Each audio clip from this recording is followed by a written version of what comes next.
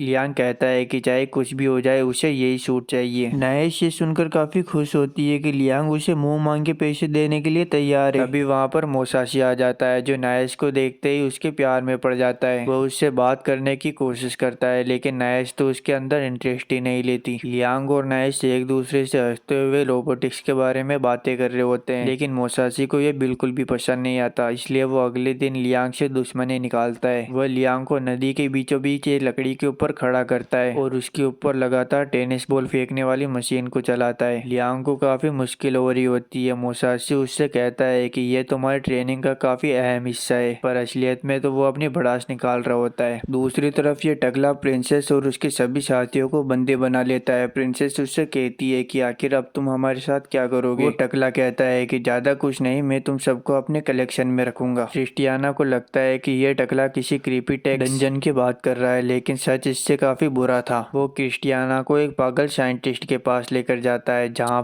पर वो देखती है कि जमीन के ऊपर एक अजीब सा क्रीचर पड़ा हुआ है और उसे पता चलता है कि यह उसी की शिप का एक मेंबर है जिसे इन लोगों ने एक्सपेरिमेंट कर करके ऐसा बना दिया। ये टकला साइंटिस्ट को कहता है कि क्रिस्टियाना की आंखें इसके हाथों में लगाना ताकि ये अपने बदसूरती को देख सके, और इस समय क्रिस्टियाना टियाना की रूह कांप रही होती है। दूसरी तरफ लियांग के प्लेनेट के ऊपर सब कुछ अच्छा चल रहा होता है और सभी लोग काफी खुश होते हैं। उन्हें विश्वास ही नहीं हो रहा था कि उनका नया राजा इतना अच्छा और काबिल है और वह सभी यही बात कर रहे होते हैं कि आखिर लियांग अब क्या करने वाले हैं। पर इन लोगों को क्या पता है कि लियांग ने इकोनॉमी के एक बड़े हिस्से को ही रोबोट के ऊपर उड़ा दिया। लियांग कहता है कि मुझे एक बार इसे ट्राई करना है। नाइस कहती है मैं इसे आपके लिए सेट कर देती हूँ। अब लियांग रोबोट के ऊपर बैठ जाता है जहाँ पर वो रोबोट अपने नए मालिक को स्कैन करता है, यानी कि अब लियांग के अलावा इस रोबोट को कोई नहीं चला सकता। नाइस कहती है कि आपको इसे चलाने के लिए अपनी इमेजिनेशन को नॉर्मल से कहीं ज्यादा स्ट्रॉन्ग करना पड़ेगा। और लियांग जैसे ही पहला कदम बढ़ाता है तो वो रोबोट नीचे गिर जाता है। पर लियांग हार नहीं मानता। उसने इस सिचुएशन के लिए अपने आप को प्रिपेयर किया हुआ था। वह वापस से खड़ा होता है। धीरे धीरे करते हुए वह एक एक कदम आगे चलता है और बाहर आ जाता है। नाइस भी हैरान होती है कि लियांग इस रोबोट को पहली बार यूज कर रहा है, लेकिन इसके बावजूद उसका कंट्रोल इतना अच्छा है। नाइस लियांग के कुछ ज्यादा ही पास आने लगती है तो लियांग का ध्यान भटक जाता है और वह अपनी इमेजिनेशन का असली कमाल दिखाने लगता है। उसकी इमेजिनेशन इतनी तगड़ी होती है कि रोबोट भी रिएक्ट करने लगता है। मोसासी और बाकी सबको लगता है कि लियांग नाइस के साथ रोबोट के ऊपर ही शुरू हो गया, लेकिन यह तो बस लियांग की इमेजिनेशन थी। इधर बटलर भी खुश हो रहा होता है कि आखिरकार लियांग ने रोबोट्स के अलावा भी किसी चीज के बारे में सोचा। इधर मोसासी काफी ज्यादा गुस्सा होता है, इसलिए वो अपना गुस्सा अगले दिन लियांग के ऊपर निकालता है। वह वापस से उसे टेनिस बॉल वाली प्रैक्टिस कराता है जिसमें लियांग की हालत खराब हो जाती है। ट्रेनिंग खत्म होने के बाद अमागी लियांग के पास आती है। वह लियांग को समझाती है कि मोसासी उसे उल्लू बना रहा है। असलियत में मोसासी को कुछ नहीं आता, लेकिन लियांग गलत समझ लेता है। वह सोचता है कि शायद वो स्वॉर्ड प्रैक्टिस के लिए बना ही नहीं है और उसने मोसासी की बताई हुई बातों को ठीक से नहीं सीखा। लेकिन तभी उसके दिमाग में कुछ आता है। वह सोचता है कि फिजिकली किसी चीज को टच किए बिना काटना या तोड़ना पॉसिबल ही नहीं है, लेकिन इस दुनिया में मैजिक भी एग्जिस्ट करता है। शायद मैं मैजिक की मदद से वे ऑफ द फ्लैश को मास्टर कर सकता हूँ। लियांग इसी काम में लग जाता है और दिन रात बस मैजिक की मदद से उस लकड़ी के गट्टे को काटने की कोशिश करता है और फाइनली वो ये सब सीख भी जाता है। और एक दिन वो अपने सामने मोसासी को बुलाता है जहाँ पर वह उससे कहता है कि मैंने स्वॉर्ड ऑफ द फ्लैश सीख ली है। मोसासी अपने मन में सोचता है कि ऐसी कोई टेक्निक ही नहीं होती तो ये क्या करके दिखाएगा, शायद ये झूठ बोल रहा है। पर तभी लियांग अपनी तलवार को निकालता है और पल भर में ही लकड़ी के गट्टे को मैजिक की मदद से काट देता है। लियांग को वे ऑफ द फ्लैश का यूज करते हुए देखकर मोसासी की आंखें बाहर आ जाती है, लेकिन वह अपने कूल लुक को मेंटेन करते हुए लियांग से कहता है तुमने बहुत अच्छा काम किया, आखिरकार तुमने ये सीख ही लिया, लेकिन इसके अलावा भी तुम्हें बहुत कुछ सीखना है। यह कहकर वह वहां से जाने लगता है, लेकिन असलियत में मोसासी की हवाइयाँ उड़ी हुई थी। इधर लियांग अपने महल में चिल कर रहा होता है, तभी अमागी उसे बताती है हमने बढ़ते कर्ज की वजह से जो ग्रह गिरवी रखा हुआ था वहाँ पर पायरेट्स ने हमला कर दिया है। मैंने वहाँ पर रिसोर्सेस लगाए थे ताकि थोड़ी इनकम जनरेट होती रहे, लेकिन अब वो पायरेट्स उसे हथियाना चाहते हैं। हमारे सोल्जर उनका मुकाबला कर रहे हैं पर वो ज्यादा देर तक नहीं टिक सकते। लियांग अमागी से पूछता है कि इस सिचुएशन में हमें क्या करना चाहिए। अमागी एक प्लान बताती है। वह कहती है कि हमें प्लेनेट के ब्लाइंड स्पॉट पर कुछ सोल्जर्स को भेजना पड़ेगा और वहाँ से वो उन लोगों के ऊपर हमला करेंगे जिससे उन्हें सरप्राइज मिलेगा। लियांग इसके लिए राजी हो जाता है। वह अपने साथियों से कहता है कि जल्दी फोर्स को तैयार करो और मेरा सूट भी बाहर निकालो, हम लोग जाकर उनकी धज्जियां उड़ा देंगे। लेकिन बटलर कहता है कि माय लॉर्ड आप नहीं जा सकते, आप इस प्लेनेट के लॉर्ड हो, अगर आपको जंग के अंदर कुछ हो गया तो काफी गड़बड़ हो जाएगी। लियांग कहता है कि उसे कुछ नहीं होगा, बल्कि मोसासी की सिखाई हुई ट्रिक का वो इस्तेमाल करेगा और अपनी पावर्स को आजमाएगा। लियांग की पूरी सेना जल्दी से उस प्लेनेट के पास जाती है जहाँ पर अमेगी लियांग को शिप के कैनन से प्लेनेट की ओर शूट करती है। लियांग रॉकेट की स्पीड में आता हुआ एक सोल्जर को खत्म कर देता है और जैसा अमेगी ने बताया था वो ब्लाइंड स्पॉट की बजाय सीधा उस झुंड में घुस जाता है और सभी को एक एक करके मारने लगता है, यहाँ तक कि कोई भी उसका सामना नहीं कर पाता। तभी अचानक से लियांग के पीछे दो सोल्जर आ जाते हैं। लियांग उन्हें देख नहीं सकता था, लेकिन वो उन्हें सेंस कर लेता है और उन्हें एक बार में ही खत्म कर देता है। यह सारा मोसासी की टेनिस बॉल ट्रेनिंग का कमाल है। लियांग एक बजूका को समन करता है और सभी सोल्जर के ऊपर एक एक करके चलाने लगता है। सभी पायरेट्स की हालत खराब हो जाती है। वह सब सोचते हैं यह हमें एक एक करके निशाना बनाकर शूट कर रहा है, अगर हम सब अलग अलग हो जाए तो ये कितनों को ही शूट कर लेगा, लेकिन वो सब अलग होने के बजाय एक ही लाइन में आ जाते हैं। लियांग इसी का फायदा उठाते हुए अपने स्वॉर्ड ऑफ द फ्लैश का इस्तेमाल करता है और जितने भी लाइन में सोल्जर्स होते हैं उन सभी को बीच में से काट कर रख देता है। बाकी बचे सभी सोल्जर्स डर कर वहाँ से भागने लगते हैं। लियांग किसी को भी भागने नहीं देना चाहता, इसलिए वो अपने सुपर मैजिकल हैंड का इस्तेमाल करता है, पर ये वैसा नहीं होता जैसा वो चाहता था। वो मैजिक हैंड को शूट करता है और एक बार मैजिक हैंड की मार किसी को पड़ जाए तो वह जिंदा नहीं बचता। तभी लियांग के पास नायश और अमेगी आ जाते हैं। लियांग नायश से कहता है कि मैंने तुम्हें ऐसा नहीं बनाने के लिए कहा था, पर नायश उसे समझाती है, तुम कह रहे हो ऐसा पॉसिबल ही नहीं है, अगर तुम्हारा हाथ वापस ही नहीं आए तो उसमें बहुत ज्यादा खर्चा होगा। अमेगी लियांग से माफी मांगती है कि जितने भी सोल्जर्स उसके ऊपर हमला करने के लिए आए थे उनमें से 60% वहां से भाग गए और 30 को उसने खत्म कर दिया और 10% को उसने बंदी बना लिया है। लियांग कहता है कि टेंशन लेने की कोई जरूरत नहीं, वैसे भी हमने ये लड़ाई जीत ली है। इधर इस टकले को खबर मिलती है कि इसने जो आर्मी भेजी थी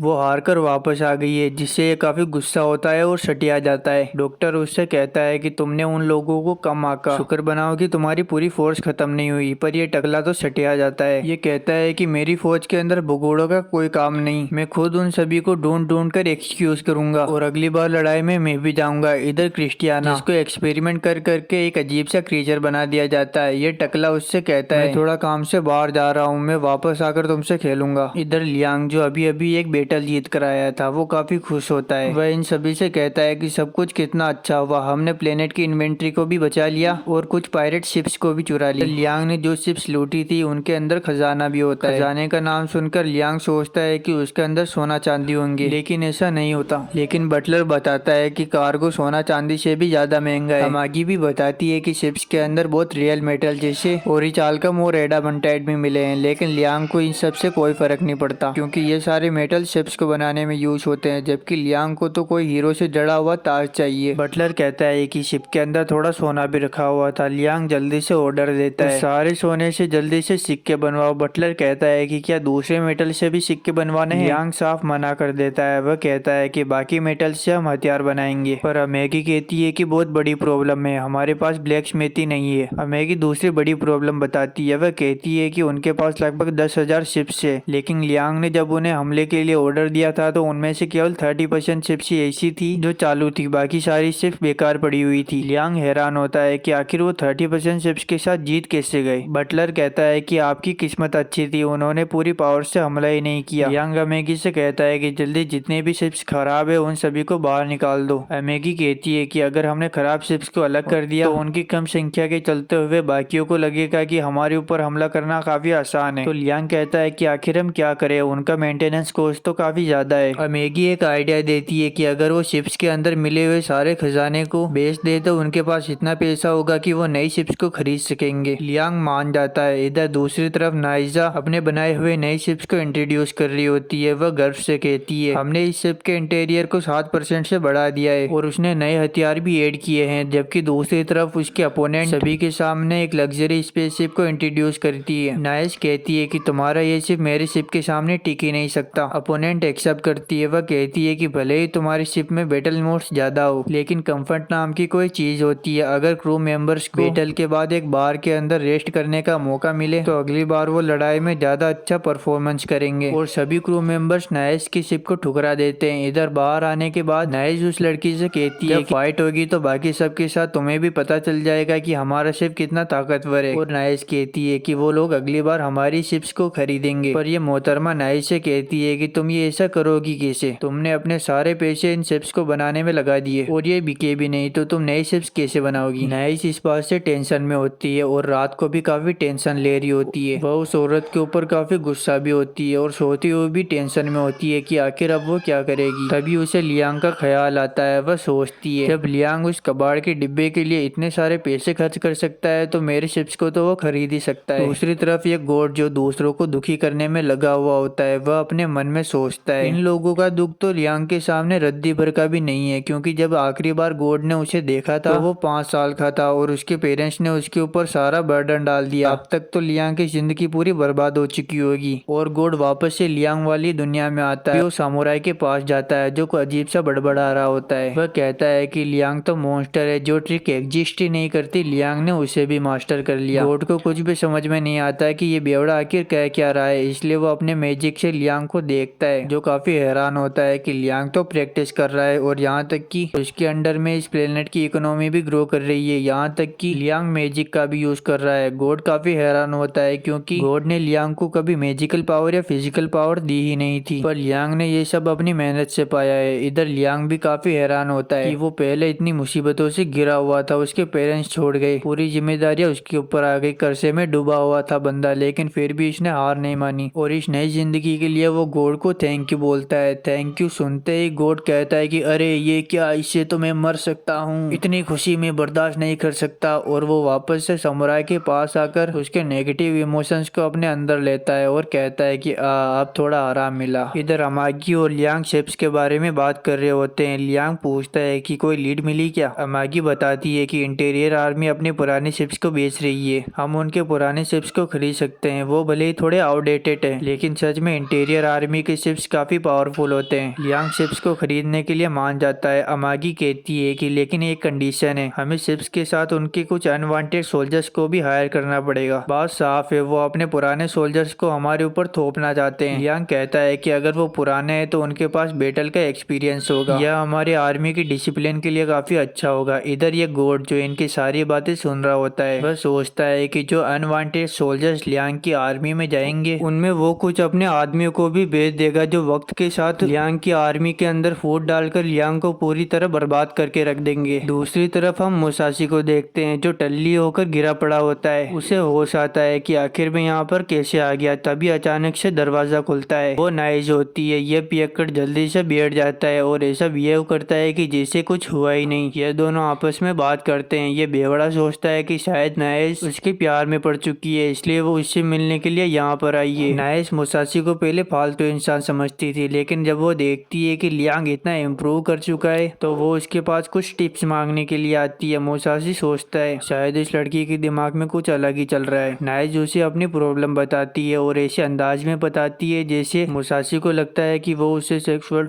टिप्स मांग रही है। यह सुनते ही मुसाशी उसे टिप्स बताने लगता है और अपने सबसे गंदे और घटिया फैंटेसीज के बारे में बताने लगता है, जिन्हें सुनकर नाइज भी एक बार के लिए हैरान हो जाती है। मुसाशी सोचता है कि शायद अब तो वो गया, लेकिन नाइज कहती है स्टोकिंग भी पहन लूं। मुसाशी सोचता है कि आखिर इस लड़की को कुछ फर्क क्यों नहीं पड़ा, तो मुसाशी कहता है कि हाँ तुम वो भी पहन सकती हो। नाइज उसे थैंक यू कहकर वहाँ से निकल जाती है और सीधे लियांग के महल के अंदर आ जाती है और उसी तरह के कपड़े पहनती है जो मुसाशी ने उसे पहनने के लिए कहा था। वो ऐसे अंदाज में आती है कि लियांग को पता चल जाता है कि जरूर ये कुछ बेचने के लिए आई है। नाइज सीधे लियांग को अपने शिप्स बताने लगती है। वह कहती है कि मैं इन शिप्स को तुम्हें बेचना चाहती हूँ। लियांग कहता है कि हमें नहीं चाहिए, हमने पहले ही काफी सारे शिप्स खरीद लिए हैं। नाइज शिप्स बेचने की काफी ट्राई करती है, लेकिन लियांग नहीं मानता और आखिर में नाइज अपने स्पेशल मूव का इस्तेमाल करती है और अजीबोगरीब तरीके से पोज देने लगती है। उन सभी पोजेस को देखकर लियांग की पुरानी यादें बाहर आ जाती है, जहाँ पर उसकी बीवी अपने फायदे के लिए दूसरों को अपने शरीर का झांसा देकर फंसाया करती थी। लियांग को पता होता है कि नाइज ऐसी नहीं है, वो बस अपने शिप्स को बेचने की ट्राई कर रही है। लियांग फाइनली शिप्स खरीदने के लिए मान जाता है। लियांग अमागी से पूछता है कि आखिर अब हम कितने शिप्स अफोर्ड कर सकते हैं। अमागी बताती है कि लगभग 300 शिप्स। लियांग ऑर्डर दे देता है। नाइज भी खुश हो जाती है। वह कहती है कि मैं जल्द ही इन सारे शिप्स की डिलीवरी करवा दूंगी, आप पैसे बाद में देंगे तो भी चलेगा। और जैसे ही वो वहाँ से जाने लगती है तो अपने पैरों में ही उलझकर वहाँ पर गिर जाती है। उसे गिरता देखकर लियांग कहता है कि इसके शिप्स काफी स्ट्रॉन्ग है, ये काफी सुंदर है, लेकिन लड़की काफी अजीब है। नाइज कॉरिडोर में आकर अपने असिस्टेंट से कहती है कि जल्दी 300 शिप्स का इंतजाम करो। वह बंदा भी हैरान होता है। वह पूछता है कि आखिर इन शिप्स को खरीदा किसने। नाइज कहती है कि तुम उसकी टेंशन मत लो, ये सब मेरे लुक्स और चार्म का कमाल है।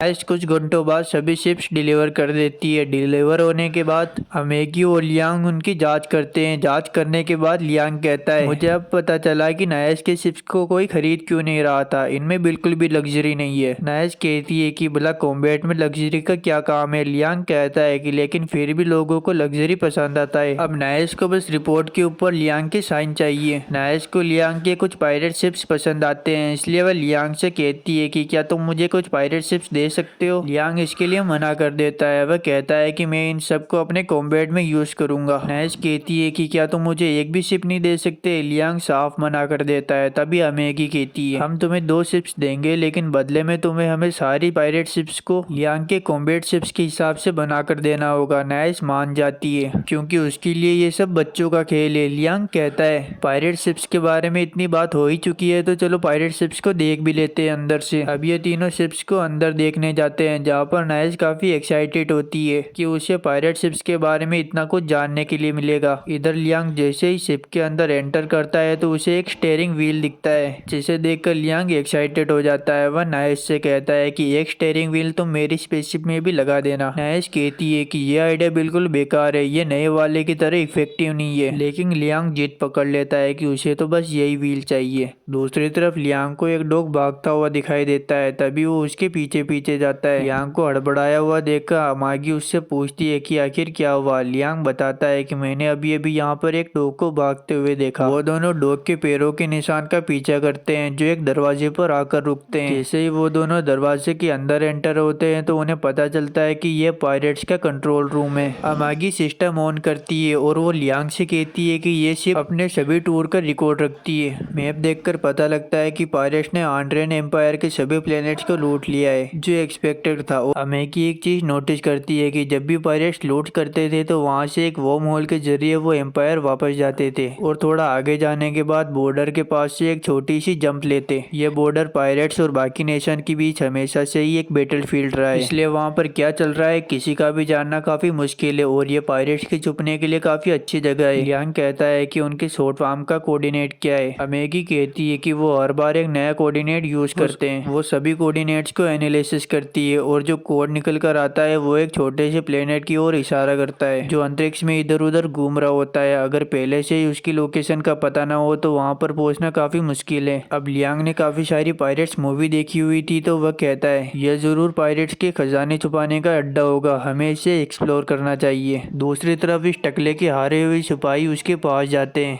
ये टकला भी हैरान होता है कि आखिर हम उन चूजों से कैसे हार गए। ये कहता है मैं उस लियांग और उसके एम्पायर को नहीं छोड़ूंगा, मिट्टी में मिलाकर रख दूंगा। पर उससे पहले ये भागकर आए हुए सिपाहियों को एक कैप्सूल के अंदर रखकर उड़ा देता है और लियांग से फाइट करने के लिए उसके प्लेनेट की ओर चला जाता है। दूसरी तरफ लियांग की पूरी आर्मी उस ट्रेजर प्लेनेट को ढूंढने के लिए निकलती है। प्लान ये होता है कि वो डिमोन वर्म गेट से अंदर जाएंगे और पल्मोना गेट से बाहर निकलेंगे, लेकिन जब अमागी गेट से निकलने का परमिशन मांगती है तो उन्हें मना कर दिया जाता है। लियांग कहता है कि आखिर क्या दिक्कत है। अमेगी बताती है कि रास्ते का टोल यानी कि चार्ज अभी तक पे नहीं हुआ है। तभी वर्म होल का ऑपरेटर लियांग की शिप को कॉल करता है। वह उन्हें बताता है वर्म होल का क्रिएशन डिस्टेंस और जंप के हिसाब से होता है और इसी के हिसाब से चार्ज लगता है। अब जब लियांग अपनी पूरी आर्मी को लेकर होल से बाहर निकलेगा तो उसका चार्ज भी काफी ज्यादा होगा। लियांग कहता है कि हम चार्जेस बाद में दे देंगे, लेकिन ऑपरेटर कहता है कि ऐसा नहीं हो सकता। लियांग उनसे रिक्वेस्ट करता है लेकिन ऑपरेटर कहता है कि बेनफील्ड फैमिली का रिकॉर्ड इतना खराब है कि उन्हें लोन भी कोई नहीं देगा, इसलिए वो उन्हें नहीं जाने दे सकते। लियांग सोचता है कि अगर वो एम्पायर पैसे लेने के लिए गया तो पेट्रोल का काफी ज्यादा खर्चा आएगा। अब लियांग अपने कॉलेज की कम्युनिकेशन स्किल को यूज करने के बारे में सोचता है। लियांग ऑपरेटर से कहता है कि मुझे तुम्हारे मैनेजर से बात करनी है। ऑपरेटर कहता है कि मैं ही मैनेजर हूँ। लियांग गुस्से में कहता है कि अब मैं खुद आ रहा हूँ तुम्हारे पास चिल्लाने के लिए। अमेगी उससे कहती है मैनेजर ने एक बार मना कर दिया तो उसके पास जाकर चिल्लाने का क्या फायदा। पर लियांग को अपने ऊपर काफी ज्यादा कॉन्फिडेंस होता है। दूसरी तरफ ये टकला जो पल्मोना गेट से डिमोन गेट की ओर बढ़ता है, यह ऑपरेटर को वर्म होल क्रिएट करने के लिए पैसे देता है। यहाँ तक कि वो उन्हें कुछ एक्स्ट्रा पैसे भी दे देता है ताकि वो उससे ज्यादा सवाल जवाब न करे। ऑपरेटर पल्मोना गेट से डिमोन गेट की ओर वर्म होल को क्रिएट कर देते हैं और ये टकला उसके अंदर चला जाता है। दूसरी तरफ लियांग मैनेजर से बात कर रहा होता है कि प्लीज हमें वर्म होल से जाने दो, पर ऑपरेटर टच से मस नहीं होता। लियांग उसके सामने हाथ जोड़ता है लेकिन ऑपरेटर नहीं मानता। तभी ऑपरेटर को एक कॉल आता है। वह लियांग से कहता है कि मुझे इस काम के अलावा भी बहुत सारे काम है और यह कहकर वो वहाँ से चला जाता है। तभी लियांग को वापस से वही डॉग दिखाई देता है और वो उसके पीछे पीछे जाता है और वर्म होल के ऑपरेटिंग सिस्टम के पास पहुंच जाता है। वो सिस्टम के अंदर देखता है कि पहले से ही किसी ने पल्मोना गेट और डिमोन गेट को जोड़ा हुआ है। वो सोचता है कि शायद उसकी रिक्वेस्ट काम कर गई और ऑपरेटर वाले मान गए, लेकिन वह देखता है कि वर्म होल की दिशा गलत डायरेक्शन में है, पल्मोना गेट से डिमोन गेट की ओर, जबकि लियांग को तो डिमोन गेट गेट से पल्मोना गेट की ओर निकलना है। लियांग उस वार्म होल की डायरेक्शन चेंज करके डिमोन गेट से पल्मोना गेट की ओर कर देता है। इधर ये टकला जो पल्मोना गेट के अंदर एंटर हो चुका है, बेचारों को क्या पता कि लियांग ने उसकी डायरेक्शन ही चेंज कर दी। वो बताती है कि किसी ने मैनेजर से बात करके वार्म होल की परमिशन दे दी है। लियांग वापस से शिप के अंदर आता है। वह मैगी से पूछता है कि आखिर किसने हमारी मदद की, और जिसने उनकी मदद की होती है वो होती है नाइस। नाइस कहती है कि तुम लोगों ने भी मेरी मदद की, ये तो मेरा फर्ज था। अब क्योंकि लियांग ने पहले ही वार्म होल को डिमोन गेट से पल्मोना गेट की ओर मोड़ दिया है, तो वो अपनी पूरी आर्मी को वार्म होल के अंदर चलने के लिए बोलता है और वो सभी वार्म होल के अंदर एंटर हो जाते हैं। दूसरी तरफ ये टकला, ये अभी भी वार्म होल के अंदर ही होता है। इसे कुछ गड़बड़ लगती है। ये अपने साथियों को बोलता है कि इतनी देर क्यों लग रही है। इसका साथी चेक करता है। वह बताता है कि हम बस एग्जिट के पास पहुंचने ही वाले हैं। यह सुनकर ये टकला भी खुश होता है, और जैसे ही ये टकला आर्मी वार्म होल के बाहर निकलती है तो ये बैटलफील्ड के अंदर पहुंच जाती है, जहां पर इनके सामने लगभग 1 लाख बैटलशिप्स खड़ी होती है जो इनके ऊपर अटैक कर देती है। इधर लियांग की पूरी आर्मी जो वार्म होल के गेट को लगभग पार कर चुकी होती है। अब इन्हें ट्रेजर प्लेनेट के पास पहुंचने के लिए बस थोड़ी सी जंप लेनी पड़ती है, और जैसे ये जंप लेकर बाहर निकलते हैं तो वो ट्रेजर प्लेनेट बस इनके सामने ही होता है। ट्रेजर प्लेनेट के चारों ओर लगभग 20,000 पायरेट शिप्स होती है जो लियांग की आर्मी से लगभग 5 गुना है, लेकिन उनमें से अधिकतर डिस्चार्ज पड़ी होती है। लियांग जल्दी से फायरिंग का ऑर्डर देता है और सारी शिप्स धीरे धीरे करके तबाह होने लगती है। इधर लियांग अपने आर्मर सूट को भी पहन लेता है और मैगी उसे बैटलफील्ड के अंदर फायर कर देती है। लियांग पायरेट्स के ऊपर हमला बोल देता है। कुछ पायरेट्स काउंटर अटैक करते हैं, लेकिन वो लियांग का कुछ नहीं बिगाड़ सकते। लियांग की आर्मी उन पायरेट्स की आर्मी के ऊपर भारी पड़ती है, इसलिए पायरेट्स की आर्मी वहां से भागने लगती है। लियांग मैगी को ऑर्डर देता है कि जो पायरेट्स बचकर यहाँ से भाग रहे हैं उनके पीछे बाकी सोल्जर्स को लगा दो, तब तक मैं प्लेनेट के अंदर जाकर ट्रेजर को ढूंढने की कोशिश करता हूँ।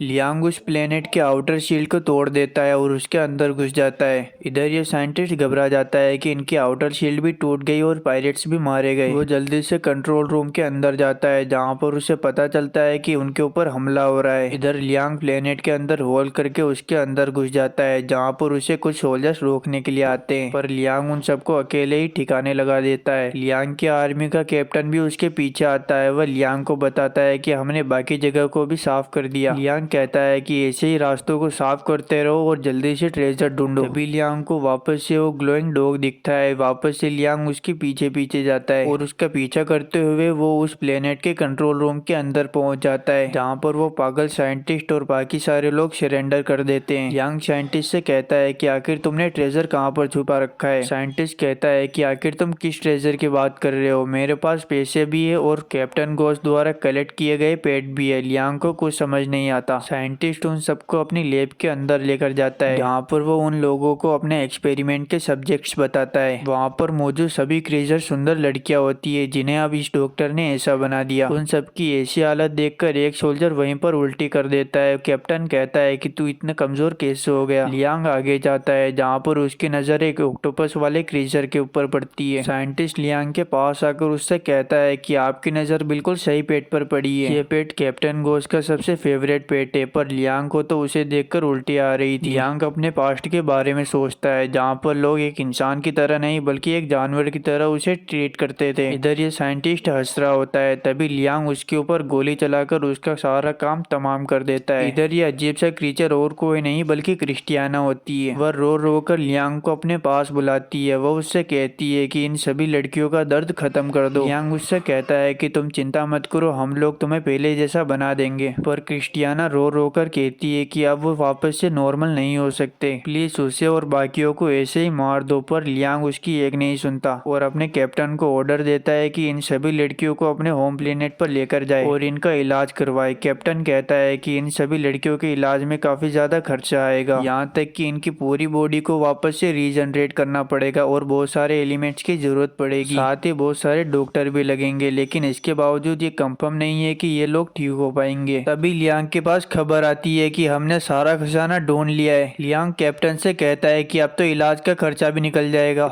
इधर क्रिस्टियाना जो अब अगली बन चुकी है वो फूट फूट कर रो रही होती है। अब हमें क्रिस्टियाना का पास्ट दिखाया जाता है जहाँ पर क्रिस्टियाना होली एम्पायर की प्रिंसेस नाइट है। ये लोग पायरेट्स का शिकार किया करते थे। ये इतने ताकतवर थे कि पायरेट्स इनके सामने टिक ही नहीं पाते थे। यहाँ तक कि क्रिस्टियाना ने भी कई पायरेट्स को मौत के घाट उतारा था और वो कैप्टन घोष यानी कि वो टकला लड़ाई के दौरान क्रिस्टियाना से डरकर भाग गया था, लेकिन उसने धोखे से क्रिस्टियाना और उसके साथियों को बंदी बना लिया। उसी के सामने उसके प्लेनेट को तबाह कर दिया। यहाँ तक कि जब क्रिस्टियाना को बंदी बनाया हुआ था और क्रीचर बनाने की बात कर रहा था तो वो क्रिस्टियाना से कहता है तुम इन सभी में से एक लड़की को चूज करो जिसे मैं सबसे आखिर में पेट बनाऊंगा। क्रिस्टियाना एक लड़की को चूज करती है जो काफी डरी हुई थी, लेकिन ये टकला उसी लड़की को सबसे पहले एक्सपेरिमेंट के लिए चुन लेता है। क्रिस्टियाना चिल्ला रही होती है कि इसके साथ ऐसा मत करो, लेकिन कोई भी नहीं सुनता और देखते ही देखते उसके एक साथी को उसके सामने ही अजीबोगरीब क्रीचर बना दिया जाता है। टकला क्रिस्टियाना से कहता है कि इसके बाद अब तुम्हारी बारी है। क्रिस्टियाना लिटरली भीख मांग रही होती है कि प्लीज मुझे कुछ मत करो, मुझे जाने दो, तुम जो कहोगे मैं वो करने के लिए तैयार हूँ। लेकिन ये दोनों नहीं मानते और ये टकला साइंटिस्ट से कहता है कि इसकी आंखें इसके हाथों में लगाना ताकि ये अपनी बदसूरती को देख सके। क्रिस्टियाना कहती है कि आखिर तुम मुझे बदसूरत क्यों बनाना चाहते हो। टकला कहता है कि मैं खुद भी बदसूरत हूँ, इसलिए मैं चाहता हूँ कि दुनिया की सारी खूबसूरत लड़कियां बदसूरत हो जाए। और वो डॉक्टर क्रिस्टियाना को एक अजीबोगरीब क्रीचर के अंदर बदल देता है। अब हम प्रेजेंट में देखते हैं जहाँ पर लियांग एक बड़ी बैटल जीत कर आया हुआ होता है। तभी वहाँ पर नाइस उछलते हुए आ जाती है। लियांग सोचता है कि ये जरूर कुछ बेचने के लिए आई है। नाइस उससे कहती है कि तुमने इतना सारा ट्रेजर लूटा, उससे तुम कुछ शिप्स तो खरीद ही सकते हो। लियांग साफ मना कर देता है। वह कहता है कि मुझे उनकी जरूरत नहीं।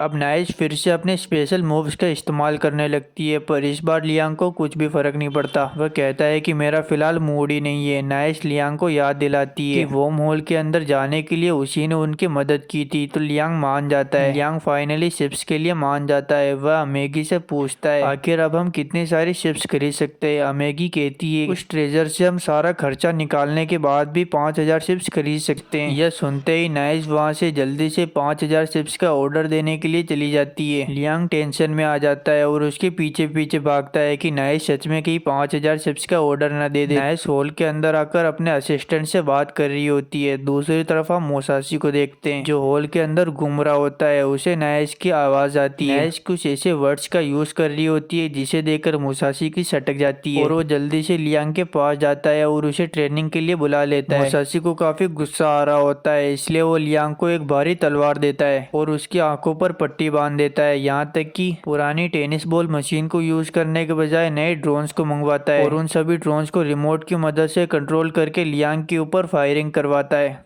लियांग को काफी दिक्कत हो रही होती है और काफी चोट भी सहनी पड़ रही होती है। लियांग कहता है कि आखिर वो एक तलवार से इतनी सारी बॉल्स को हिट कैसे करेगा। मोसासी कहता है कि तुम बहाने बना रहे हो, तुम दिल से कोशिश करोगे तो सब कुछ मुमकिन है। इधर लियांग जो काफी मुसीबत में होता है वह सोचता है हो सकता है कि मैं फिजिकली इन हमलों से न बच पाऊं, लेकिन जैसे मैंने वन ऑफ द फ्लैश को मैजिक की मदद से सीखा था वैसे ही मैं इस मुसीबत से मैजिक की मदद से निकल सकता हूँ। यह कहकर वो अपने चारों ओर एक बैरियर बनाने की कोशिश करता है और थोड़ा ध्यान लगाने के बाद वो फाइनली अपने चारों ओर बैरियर को क्रिएट कर लेता है। इधर मोसासी को अपनी आंखों पर विश्वास नहीं हो रहा था कि लियांग ये सब कर सकता है। अब लियांग वापस से सभी बॉल को काउंटर करता है जिससे सारे ड्रोन्स टूट जाते हैं। वह अपनी आंखों की पट्टी हटाता है और मोसासी से पूछता है कि आखिर उसने कैसा किया। पर इधर मोसासी का तो भूत बन चुका था, उसे समझ नहीं आ रहा था कि आखिर वो क्या करे, इसलिए वह चुपचाप वहाँ से जाने लगता है। लियांग कहता है कि आप कहाँ जा रहे हैं, अब तुम सब कुछ सीख चुके हो, अब मुझे जाना है। लियांग उसे रोकता है, कहता है कि मुझे अभी और सीखना है। मोसासी चिल्लाकर कहता है कि मैं भी एक स्टूडेंट हूँ, मुझे भी अभी बहुत कुछ सीखना है। चिंता मत करो, तुम ऑफिशियली ग्रेजुएट हो चुके हो और स्वॉर्ड ऑफ द फ्लैश का मास्टर बन चुके हो, तुम इस टेक्निक को पूरे ब्रह्मांड में फैलाना। लियांग इसके लिए मान जाता है और खुद के ऊपर गर्व करता है। असलियत में मोसासी की फटी हुई थी कि अगर लियांग को पता चल गया कि वो नकली समुराई है तो लियांग उसे पल भर में ही मार सकता है, इसलिए वो डरकर वहां से भाग जाता है। लियांग वापस से उस गॉड को थैंक यू बोलता है और थैंक यू सुनकर वो गॉड जल्दी से दूसरे ब्रह्मांड में भाग जाता है।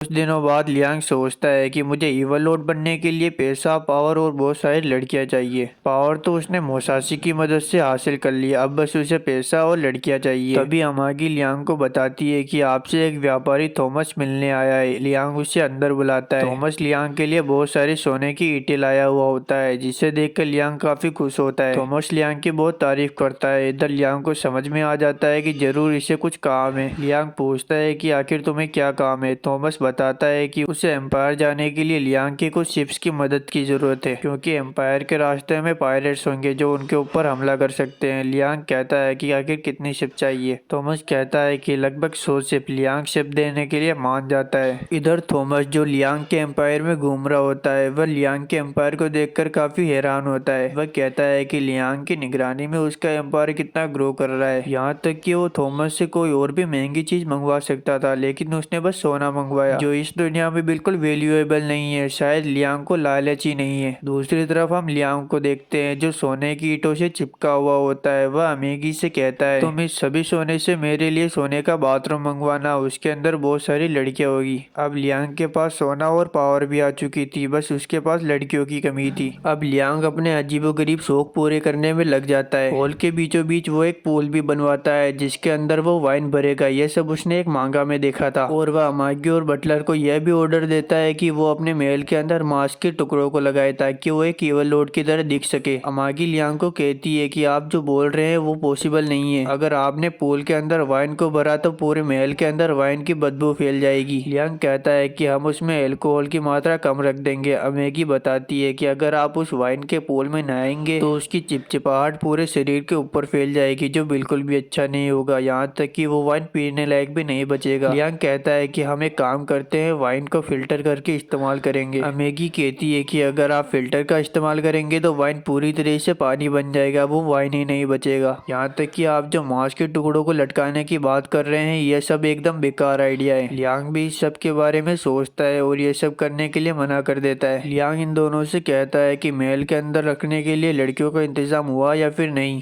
बटलर कहता है कि आपको कितनी लड़कियां चाहिए। लियांग कहता है कि मुझे कम से कम 100 लड़कियां चाहिए। लियांग अपने मन में सोचता है कि 100 नंबर इतना ज्यादा है कि शायद ये लोग मेरी डिमांड को पूरा ही नहीं कर पाएंगे। लियांग अमेगी से पूछता है कि आखिर मेरे हार्म के फर्स्ट डे में कितने लड़कियों को बुलाया जाएगा। अमागी बताती है कि आपके हार्म के फर्स्ट डे में लगभग 1000 लड़कियों को बुलाया जाएगा। लियांग ये सुनकर हैरान होता है। इधर बटलर भी कहता है, आप इस एम्पायर के लॉर्ड हो, आपको अपने जीवन साथी चूज करने के लिए कम से कम 1000 ऑप्शन तो होने ही चाहिए। यहाँ तक कि आप लॉर्ड हो, इसलिए आपको कोई भी लड़की मना नहीं करेगी। लियांग कहता है कि मुझे वो लड़कियां नहीं चाहिए जो मुझे पसंद करे, मैं एक ईवल लॉर्ड हूँ, इसलिए मुझे वो लड़कियां चाहिए जो मुझे बिल्कुल भी पसंद न करे। अमेगी कहती है कि आप लॉर्ड हो, इसलिए आपको कोई भी लड़की नापसंद नहीं करेगी। लियांग डिसाइड करता है कि वो खुद पूरे एम्पायर में घूमकर ऐसी लड़कियों को ढूंढेगा जो उसे पसंद नहीं करती है। लियांग अपने ही एम्पायर में घूमने लगता है और लड़कियों को ढूंढने लगता है। उसे एक लड़की मिलती है, वो उससे बात करने की कोशिश करता है। तभी वो लड़की भी उसमें इंटरेस्ट दिखाती है, क्योंकि लियांग हैंडसम लग रहा होता है। वह लड़की लियांग के पास आकर नाक से गुब्बारा फुलाने लगती है। लियांग को काफी अजीब लगता है। वह अपने आसपास देखता है जहाँ पर सभी लड़कियां यही कर रही होती है। वह उस लड़की से पूछता है कि आखिर ये है क्या। वह लड़की बताती है कि यह आजकल का नया फैशन है जो काफी क्यूट है। लियांग का दिमाग घूम जाता है और वो वापस अपने महल में आ जाता है, लेकिन वो अपने लिए भी एक गुब्बारा खरीद लेता है। लियांग अमागी से पूछता है कि आखिर तुम्हें ये गुब्बारा कैसा लगता है। अमागी कहती है, ये गुब्बारा आजकल का नया फैशन है और ये काफी क्यूट है। लियांग तुरंत उसे निकालकर पैरों से कुचल देता है। वह कहता है कि ये आखिर कैसा फैशन है, आखिर ऐसे फैशन को बनाया किसने। अमेगी बताती है कि यहाँ के लोग यहाँ का फैशन खुद ही बनाते हैं। लियांग ऑर्डर देता है कि इस गुब्बारे को एम्पायर में पूरी तरीके से बैन कर दो। लियांग कहता है कि अब से मैं इस एम्पायर के फैशन को डिजाइन करूंगा, जल्दी से एक सबसे फेमस मॉडल को बुलाओ। अमेगी कहती है कि यह हमारे लिए अच्छा नहीं होगा, उसका किराया हमारे पूरे साल के बजट के बराबर है। लियांग मना कर देता है उसे बुलाने के लिए। लियांग सोचता है कि अब हम क्या करें। अमेगी कहती है कि हम महल में काम करने वालों को भी यूज कर सकते हैं, क्योंकि महल के अंदर काम करने के लिए भी लड़कियों का सुंदर होना जरूरी है। लियांग मान जाता है। इधर हम क्रिस्टियाना को देखते हैं, जिसको अपना पूरा शरीर वापस से मिल चुका है। उसे अपनी आंखों पर विश्वास नहीं हो रहा था। वह अपने पास में खड़ी लड़की से पूछती है कि आखिर उसे किसने बचाया। वह बताती है कि आपको इस एम्पायर के किंग लियांग ने बचाया है। उन्होंने सभी लड़कियों को वापस से पहले जैसा करने का ऑर्डर दिया है, यहाँ तक कि इसमें बहुत ज्यादा खर्चा आया और और बहुत सारे डॉक्टरों की जरूरत पड़ी। क्रिस्टियाना कहती है कि आखिर कोई हमारे लिए इतना कुछ कैसे करेगा। वह डॉक्टर कहती है कि लियांग को जो अच्छा लगता है वो वही करते हैं, लेकिन आपको उनका एहसान चुकाना पड़ेगा। क्रिस्टियाना कहती है कि जिस किंग ने मुझे अपना शरीर वापस से दिलाया, मैं उसके लिए कुछ भी करूंगी, और पूरी तरह लियांग के ऊपर समर्पित हो जाती है। दूसरी तरफ लियांग के एम्पायर के लोग काफी खुश होते हैं। वह कहते हैं कि एम्पायर की इकोनॉमी काफी तेजी से ग्रो हो रही है। अब उनके पास इतना काम और पैसा कमाने की अपॉर्चुनिटी है कि वो काम करते करते थक गए हैं। इधर ये गॉड जो इनकी सारी बातें सुन रहा होता है, ये कहता है कि मैंने तो लियांग को यहाँ पर बर्बाद होने के लिए भेजा था, लेकिन वो तो यहाँ पर मौज उड़ा रहा है। आखिर ये ऐसा कैसे हो गया? यहाँ तक कि गॉड ने जिन सोल्जर्स को अनवांटेड सोल्जर्स बनाकर लियांग की आर्मी के अंदर भेजा था ताकि वो फूट डाल सके, लेकिन वो लोग तो लियांग के फैन हो गए और सबसे ईमानदार आदमी बन चुके हैं। इधर ये बेवड़ा मोसाशी जो अपनी लाइफ को फुल एंजॉय कर रहा होता है, तभी टीवी में एक न्यूज आती है जहाँ पर लियांग को पायरेट्स को हराने के लिए एक अवार्ड दिया जाता है, और स्पीच के दौरान वो मोसाशी को अपना आइडल बताता है। यह सुनकर मोसाशी वापस से टेंशन में आ जाता है कि कहीं ये वापस मुझे बुला न ले। इधर कैप्टन गोस्ट जो बैटल फील्ड से जिंदा बचकर आ जाता है अपने कुछ साथियों के साथ, लेकिन वो बाकियों को वहीं पर छोड़ के आ जाता है। इस टकले को बिल्कुल भी फर्क नहीं पड़ता है कि इसके साथियों के साथ क्या होता है। इसे काफी गुस्सा आ रहा होता है। ये कहता है कि आखिर हम उस बैटल फील्ड के अंदर पहुंचे कैसे? शायद उन वार्म होल वालों ने हमारे साथ स्कैम कर दिया, हमें उन्हें सबक सिखाना पड़ेगा। वो अपने साथियों को ऑर्डर देता है उनके ऊपर हमला करने के लिए। तभी वहाँ पर गाइड आ जाता है जो इस टकले को अपने जादू से कंट्रोल कर देता है और इसके दिमाग को चेंज कर देता है। वो उससे कहता है कि तुम्हारा निशाना गलत जगह पर है, तुम्हें लियांग के ऊपर हमला करना चाहिए, उसने तुम्हारे इतने बड़े ट्रेजर को लूट लिया। इधर ये टकला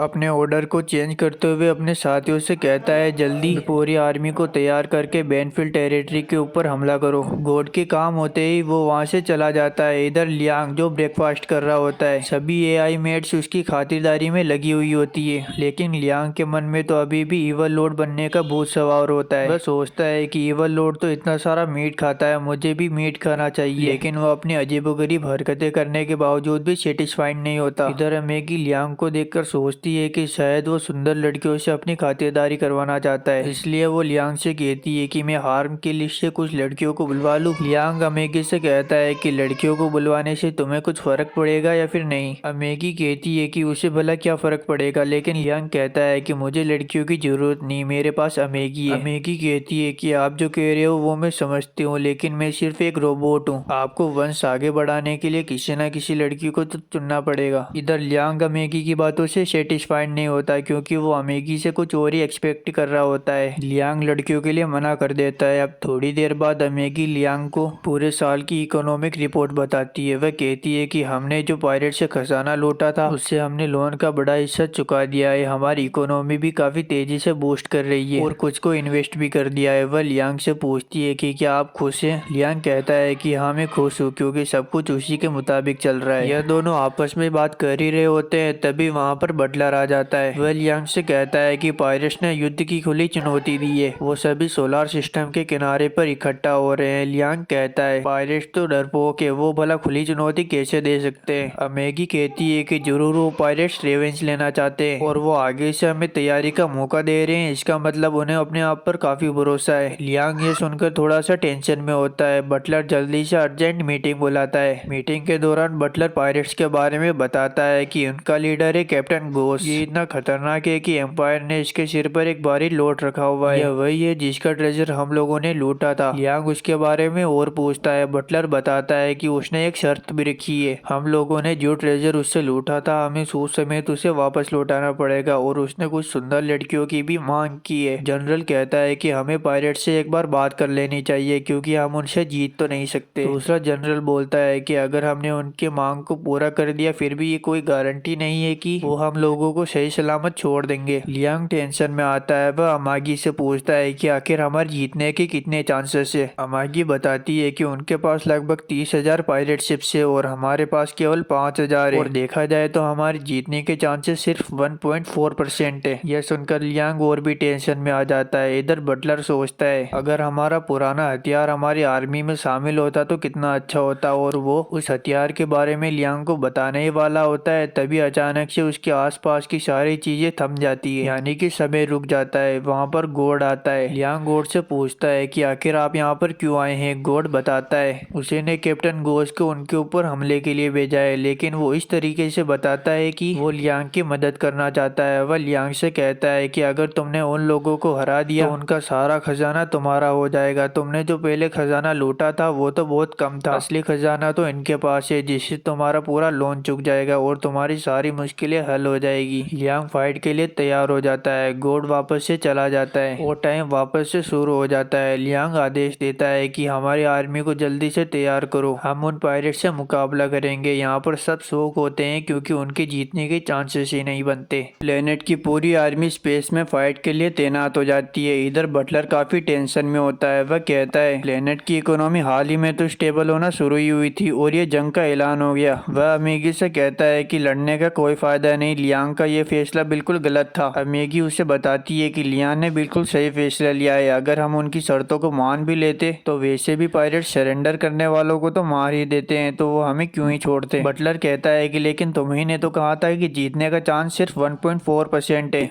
अमेगी कहती है मैंने कहा था, लेकिन हार मानने से अच्छा है हम उस 1.4% के साथ ही आगे बढ़े। पर इधर लियांग को तो कुछ फर्क नहीं पड़ता, चाहे उसके जीतने के परसेंटेज 1.4% ही क्यों ना हो, और उसे अपने ऊपर पूरा भरोसा होता है। दूसरी तरफ ये टकला जो मजे में वाइन पी रहा होता है, वो अपने सभी सोल्जर्स से कहता है जो भी लियांग को जिंदा पकड़ेगा मैं उसे इनाम दूंगा। इधर लियांग जंग के लिए पूरी तरीके से तैयार होता है, लेकिन कई घंटे बीतने के बावजूद फाइट शुरू ही नहीं होती, इसलिए लियांग पक जाता है। वह अपने क्रू मेंबर से कहता है आखिर ये लोग फायरिंग क्यों नहीं कर रहे। तभी एक सोल्जर लियांग को बताता है हम पहले से ही डिसएडवांटेज में है। लियांग सोचता है कि आखिर फाइटिंग से पहले कोई डिसएडवांटेज कैसे हो सकती है, दुश्मन तो हमारे आसपास भी नहीं दिख रहा। सोल्जर बताता है कि स्पेस में दुश्मन के शिप्स दिखना मतलब क्लोज कम्बैट है, पर लियांग को तो कुछ फर्क नहीं पड़ता, उसे तो बस धमाके चाहिए। तभी रेडार पर दुश्मन दिखाई देने लगता है। खबर आती है कि दुश्मन हमारे ऊपर से 500 शिप्स के साथ हमला कर रहा है। लियांग कहता है कि आखिर वो सिर्फ 500 शिप्स क्यों भेजेंगे, उनके पास तो 30,000 है ना। सोल्जर बताता है कि ये शिप्स उन लोगों की है जिन्होंने घोष को सरेंडर कर दिया था। लियांग गुस्सा होता है कि वो उन्हें चारे की तरह इस्तेमाल कर रहा है। वो फायरिंग का ऑर्डर देता है। सोल्जर कहता है कि हम उनके ऊपर फायरिंग तो कर देंगे, लेकिन उससे हमारी कॉम्बिनेशन थोड़ी बिगड़ सकती है। लियांग की आर्मी उन लोगों को रोकने के लिए उनके ऊपर फायरिंग कर देती है और उन सारे शिप्स को एक बार में ही उड़ा देती है, लेकिन फायरिंग की वजह से उनकी कॉम्बिनेशन थोड़ी बिगड़ जाती है। इसी का फायदा उठाते हुए घोष अपनी आर्मी को उनके ऊपर हमला करने के लिए आगे बढ़ने का ऑर्डर देता है, पर आगे बढ़ते ही उनकी शिप्स माइन से टकराने लगती है जो मैजिक की मदद से छुपाई गई थी। घोष को कोई फर्क नहीं पड़ता, वह अपने आर्मी को ऑर्डर देता है कि जल्दी से आगे की सोल्जर्स माइन से टकराकर रास्ता क्लियर कर दो, क्योंकि इस टकले के पास शिप्स और लोगों की कमी नहीं है। इधर लियांग यह देखकर काफी गुस्सा हो रहा होता है कि वह अपने लोगों को इस तरह से मरने के लिए छोड़ रहा है। अब दोनों आर्मी एक दूसरे के ऊपर फायरिंग शुरू कर देती है। दोनों को काफी नुकसान होता है, पर थोड़ी देर बाद घोष की आर्मी बैरियर का यूज करने लगती है और इधर लियांग की आर्मी थोड़ी टेंशन में आ जाती है। लियांग की पूरी आर्मी पीछे हटने लगती है। इधर इस टकले को लगता है कि ये लोग जीत रहे हैं और आगे बढ़ते हैं। कैप्टन डिसाइड करता है कि वो भी उन लोगों की तरह बैरियर को क्रिएट करके लियांग की शिप को प्रोटेक्ट करेगा। इधर लियांग कहता है कि आखिर वहाँ पर क्या हो रहा है। कैप्टन कहता है कि हम आपकी शिप को प्रोटेक्ट करने के लिए चारों ओर बैरियर लगा रहे हैं। लियांग कहता है कि अगर मेरी शिप के चारों ओर बैरियर लगाओगे तो आगे की शिप्स का क्या होगा। कैप्टन कहता है कि आप चिंता मत कीजिए, आपको बचाने के लिए चाहे जितने सोल्जर लग जाए हम सेक्रीफाइस करने के लिए तैयार हैं। लेकिन लियांग ये नहीं चाहता। वह कहता है कि वो एक ईवल लॉर्ड है और जो उसका है वो किसी को नहीं देता और जो उसे चाहिए वो छीन लेता है। उसकी सभी सोल्जर्स उसकी प्रॉपर्टी है और उन्हें इस तरह से कोई भी वेस्ट नहीं करेगा। कोई भी सोल्जर मुझे बचाने के लिए अपनी जान नहीं गवाएगा। वह मैगी को ऑर्डर देता है कि तुम इस मदरशिप को संभालो, मैं बैटलफील्ड के अंदर जा रहा हूँ। मैगी पूरा कंट्रोल अपने हाथों में ले लेती है और लियांग को बैटलफील्ड के अंदर फायर कर देती है। घोष की पूरी आर्मी लियांग के ऊपर फायर करती है, लेकिन लियांग उनको डॉज करते हुए कई शिप्स को तबाह कर देता है। अब लियांग से मुकाबला करने के लिए घोष के सोल्जर्स की पूरी आर्मी लियांग के ऊपर हमला करने के लिए दौड़ती है। लियांग भी अपनी मैजिकल स्वॉर्ड को निकाल लेता है और उनसे फाइट करता है। घोष के सिपाहियों में इतना दम नहीं होता कि वो लियांग के अटैक से बच सके और उसे हरा सके। लियांग अकेला ही कई सारे सोल्जर्स को हरा देता है और सभी सोल्जर्स के ऊपर भारी पड़ने लगता है। इधर लियांग को भी लड़ाई में काफी ज्यादा मजा आ रहा होता है। घोष की आर्मी से एक सोल्जर आता है जो लियांग को स्वॉर्ड फाइटिंग के लिए चैलेंज करता है। इन दोनों में काफी अच्छी फाइट होती है और लियांग की स्वॉर्ड फाइटिंग से ये सोल्जर काफी इम्प्रेस होता है। वह लियांग से पूछता है कि आखिर तुमने स्वॉर्ड फाइटिंग किस स्कूल से सीखी। लियांग बताता है कि उसने sword fighting sword of the flesh school से सीखी। सोल्जर कहता है कि स्वॉर्ड मास्टर होने के बावजूद उसने इस स्कूल का कभी नाम ही नहीं सुना। लियांग उससे कहता है कि मैं तुम्हें एक ट्रिक बताना चाहता हूँ, और वो अपने स्वॉर्ड ऑफ द फ्लेश का इस्तेमाल करता है और उस सोल्जर को एक बार में ही खत्म कर देता है। लियांग पहले तो खुश होता है, बाद में वो सोचता है कि अगर वो सोल्जर्स को एक बार में इस तरह से खत्म कर देगा तो वो फ्लेक्स किसके सामने करेगा। तभी सोल्जर्स उसे चारों ओर से घेर लेते हैं, इसलिए वह बार बार अपने स्वॉर्ड ऑफ द फ्लेश का इस्तेमाल करता है और सारे सोल्जर्स को खत्म कर देता है। बार बार स्वॉर्ड ऑफ द फ्लेश के इस्तेमाल से लियांग के आर्मर का राइट हैंड डैमेज होने लगता है। लियांग तो कई बार स्वॉर्ड ऑफ द फ्लेश का इस्तेमाल कर सकता है, लेकिन उसका आर्मर ये सब नहीं झेल सकता, इसलिए वह उन सोल्जर से नॉर्मल कम्बैट फाइट करने लगता है। नॉर्मल फाइट में भी वो सोल्जर्स लियांग के सामने टिक ही नहीं पाते, लेकिन संख्या में ज्यादा होने के कारण वो सोल्जर लियांग के ऊपर भारी पड़ने लगते हैं। तभी वहाँ पर एंट्री होती है होली किंगडम की प्रिंसेस नाइट क्रिस्टियाना की, जो अपनी पूरी नाइट आर्मी के साथ आई हुई होती है और वो घोस्ट की आर्मी के ऊपर हमला कर देती है। क्रिस्टियाना सोल्जर्स को ऐसे काट रही होती है जैसे कि वो कोई खिलौना हो, और इसमें क्रिस्टियाना को काफी मजा आ रहा होता है। शिप्स को तबाह करते हुए लिटरली क्रिस्टियाना को हेवन मोड का एहसास हो रहा होता है। पहले तो वो थोड़ी शांत होती है, लेकिन थोड़ी देर बाद वो अपने फुल फॉर्म में आ जाती है। इधर लियांग को यह देखकर अच्छा नहीं लगता कि इवल लॉर्ड होने के बावजूद कोई उससे ज्यादा किल कर रहा है। वो जल्दी से एक मैजिकल हैंड को समन करता है और अपने आर्म के ऊपर अप्लाई कर देता है। साथ ही वो एक बड़ी सी तलवार को भी क्रिएट कर देता है, और इतने बड़े हाथ और तलवार की मदद से वो बस एक बार स्वॉर्ड ऑफ द फ्लेश का इस्तेमाल करता है, और लिटरली उसके एक बार से घोस्ट की पूरी आर्मी के चीथड़े उड़ जाते हैं। यहाँ तक कि उसका इम्पैक्ट इतना तगड़ा होता है कि घोस्ट की मदरशिप के पास भी पहुंच जाता है, लेकिन इतने खतरनाक वार की वजह से उसका आर्म पूरी तरीके से डिस्ट्रॉय हो जाता है और वो वापस नॉर्मल तलवार से फाइट करने लगता है। अब दुश्मन को इतना बड़ा डैमेज देने के बाद लियांग थोड़ा खुश होता है।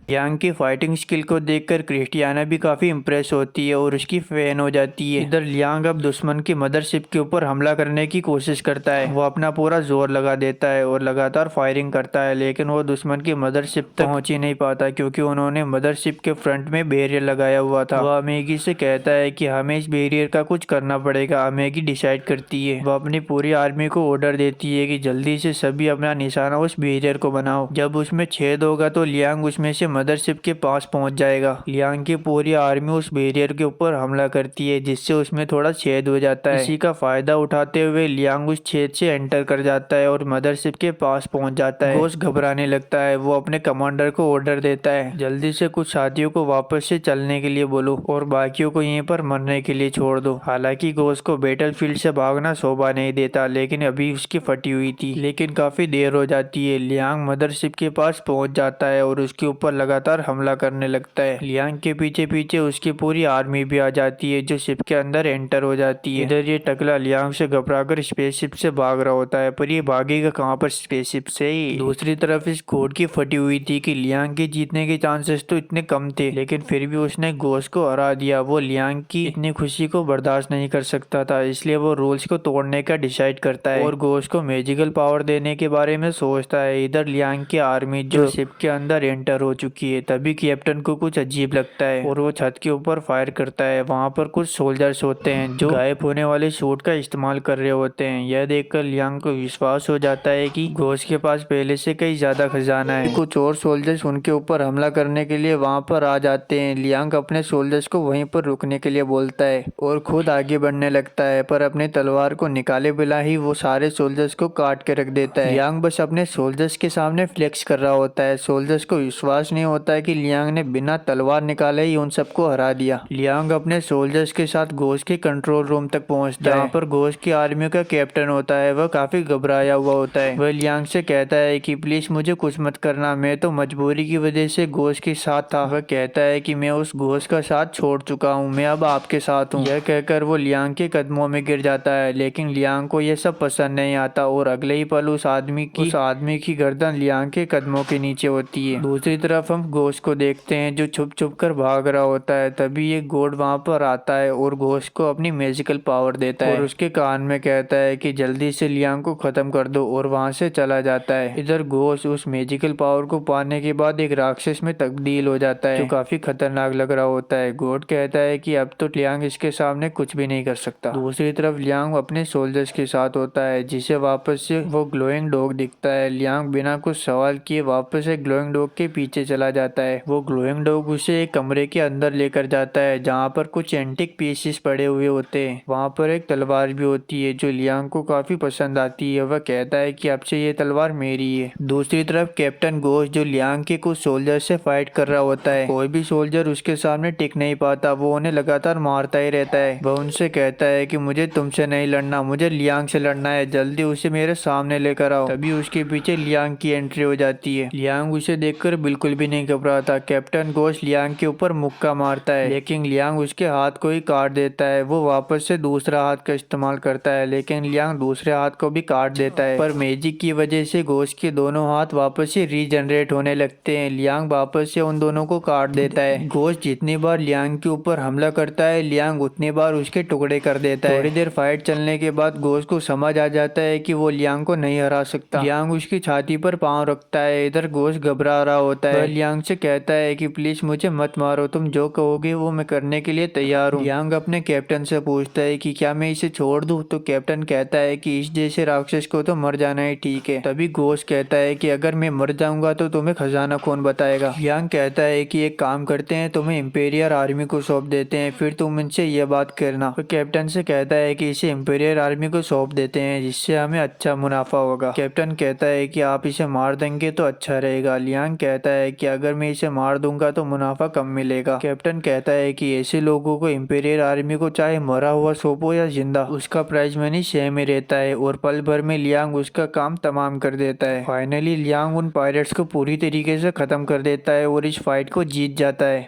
इधर लियांग जो अपना ओरा बिल्ड करके बैठा हुआ होता है, उसने थॉमस को बुलाया हुआ होता है ताकि वो बता सके कि उसने जो खजाना घोष से लूटा है उसकी एक्चुअल वैल्यू क्या है। थॉमस उसे एक अंदाजे से उसकी वैल्यू बताता है जिसे सुनकर लियांग काफी खुश होता है। तभी वहाँ पर क्रिस्टियाना आ जाती है जो लियांग का शुक्रिया अदा करती है। वह कहती है कि मुझे आपकी वजह से नई जिंदगी मिली है और तारीफों के पुल बांधने लगती है। पर लियांग को तो कुछ घंटा फर्क नहीं पड़ता। तभी क्रिस्टियाना लियांग को अपना जादू दिखाने लगती है। वह लियांग से कहती है कि मेरा पहले जैसा हो चुका है। पर लियांग को तो कुछ इंटरेस्ट नहीं होता। वह कहता है कि तुम इसे थॉमस को दिखाओ। तभी वहाँ पर नाइज आ जाती है जो क्रिस्टियाना को इस हालत में देखती है। वह सोचती है कि शायद कोई और लियांग को फंसाना चाहती है। वह जल्दी से दौड़ते हुए अपना मैजिक बिखेरने लगती है और लियांग के पास आकर बैठ जाती है। वह कहती है कि इस सब का कुछ मतलब नहीं, मुझे पता है कि लियांग को असलियत में क्या पसंद है। लियांग कहता है कि दफा हो जाओ। क्रिस्टियाना काफी गुस्सा करती है। वह कहती है कि जल्दी से लियांग के पास से हट जाओ वरना मैं तुम्हें काट के रख दूंगी। तभी वहाँ पर एक और लड़की आ जाती है जो नायश की राइवल होती है। नायश उससे कहती है कि आखिर तुम यहाँ पर क्यों आई हो, दफा हो जाओ, मुझे पता है कि तुम लियांग को फंसाना चाहती हो। पर वो उसकी बातों पर ध्यान नहीं देती और आते ही लियांग को अपने शिप्स दिखाने लगती है। लियांग को भी उनमें इंटरेस्ट आता है। वह कहता है कि ये तो काफी लग्जरी और बड़े हैं, तुम इससे छोटे शिप्स ही खरीद लो। तभी वहाँ पर बटलर आ जाता है जो लियांग को इतने सारी गर्ल्स के बीच में गिरा हुआ देखकर इमोशनल हो जाता है। वह सोचता है कि लियांग अब तक बस रोबोट्स के बीच में ही गिरा हुआ था, अब असली इंसानों के बीच में गिरा हुआ है और इमोशनल होकर रोने लगता है। तभी लियांग उससे कहता है कि नाटक बंद करो और जल्दी बताओ कि क्या काम है। बटलर उसे बताता है कि आपने जो घोष को हराया था उसके लिए आपको रॉयल फैमिली की मदद से ऑनर ऑफ द एम्पायर का अवार्ड दिया जा रहा है। लियांग उस जगह पर पहुंचता है जहां पर उसे थोड़ा वेट करना पड़ता है। थोड़ी देर बाद उसके पास कुछ लोग आते हैं। वो और कोई नहीं बल्कि लियांग की पूरी फैमिली होती है। लियांग तो उन्हें पहचान ही नहीं पाता क्योंकि उन्हें मिले हुए ही 40 साल हो चुके हैं। मागी लियांग से कहती है कि ये दोनों तुम्हारे पेरेंट्स हैं जो तुमसे मिलने आए हैं। लियांग का फादर लियांग से कहता है कि तुम इतने बड़े हो गए हो फिर भी डॉल को साथ रखा हुआ है। उसकी मोम भी कहती है कि रॉयल फैमिली के बीच एक डॉल क्या कर रही है और वो अमागी को बाहर वेट करने के लिए बोलती है। पर लियांग अमागी को वहीं रुकने के लिए बोलता है और लियांग कोल्ड अंदाज में कहता है कि तुम लोगों ने तो मुझे 40 साल पहले छोड़ दिया था तो आप क्यों आए हो? वो लोग बोलते हैं कि तुम्हारे पास बहुत सारा पैसा और पावर आ चुकी है, हमें भी थोड़ा पैसा दो। लियांग पैसा देने के लिए साफ मना कर देता है। वो लोग कहते हैं हमारा खर्चा बहुत बढ़ चुका है, हम लोगों ने बहुत सारी चीजें खरीद ली है महंगी, अब तुम हमें चुपचाप वो सारा पैसा दे दो। लियांग गुस्सा करता है और अपनी तलवार को निकालकर उन लोगों को धमकी देता है। वह कहता है कि जब जरूरत थी तो तुम लोगों ने मेरी मदद नहीं की, अब मैं सक्सेसफुल हो गया हूँ तो तुम लोग पैसा मांगने के लिए आ गए, मैं वो पैसा किसी को नहीं दूंगा, ये सारा पैसा और पावर मेरी है। और वो अमागी को कहता है इन लोगों को बाहर का रास्ता दिखा दो। इसी के साथ ही ये पूरा सीजन समाप्त हो जाता है।